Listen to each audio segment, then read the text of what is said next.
আন্দোলনের মাধ্যমে বাংলাদেশে একটা রেজিমের পরে আরেকটা রেজিম আসে, অর্থাৎ আন্দোলনের পরে, রক্তক্ষয়ী যুদ্ধের পরে মানুষের জীবনের বিনিময়ে একটার পর একটা রেজিম পরিবর্তন হয়, কিন্তু বাংলাদেশের সাধারণ মানুষের ভাগ্যের কোনো পরিবর্তন ঘটে না।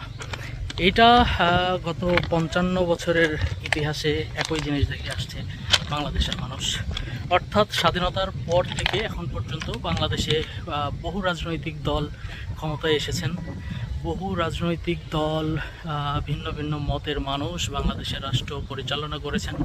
তারপরেও বাংলাদেশের সাধারণ মানুষের ভাগ্যের কোনো পরিবর্তন ঘটেনি। আর এটার মূল কারণ হচ্ছে যে বাংলাদেশে যে সিস্টেম রয়েছে, গণতান্ত্রিক পদ্ধতি রয়েছে, এই গণতান্ত্রিক পদ্ধতিতে কখনোই বাংলাদেশের সাধারণ মানুষের ভাগ্য পরিবর্তন সম্ভব নয়। কারণ মুসলমানের জন্য আসলে এই গণতান্ত্রিক পদ্ধতি না, এটা আমাদের জন্য অভিশাপ।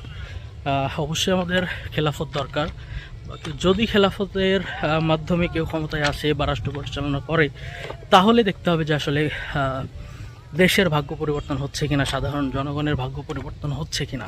তাছাড়া আমরা 55 বছরের যে ইতিহাস দেখি, 55 বছরের ইতিহাসে আমরা কখনোই সাধারণ মানুষের জন্য কোনো রাষ্ট্রপ্রধান, কোনো সরকার প্রধান, কোনো রাজনৈতিক দলের নেতা কাজ করেছেন বা সাধারণ মানুষের ভাগ্যের পরিবর্তন ঘটেছেন বলে আমরা মনে করি না বা দেখতে পারি না, কোনো ইতিহাসেই এটা নাই। অতএব আমাদের সবার প্রথমে দেশের শান্তির জন্য সিস্টেম পরিবর্তন করতে হবে। সিস্টেম পরিবর্তনের আগ পর্যন্ত রাজনৈতিক রেজিম চেঞ্জের মাধ্যমে কখনোই এই দেশের প্রেক্ষাপট পরিবর্তন হবে না। অতএব ঘোড়ায় না হাত দেওয়া পর্যন্ত আমরা এই বিষয়ে ধারণা রাখতে পারি যে তেমন কোনো কাজ হবে না আমাদের দেশের জন্য।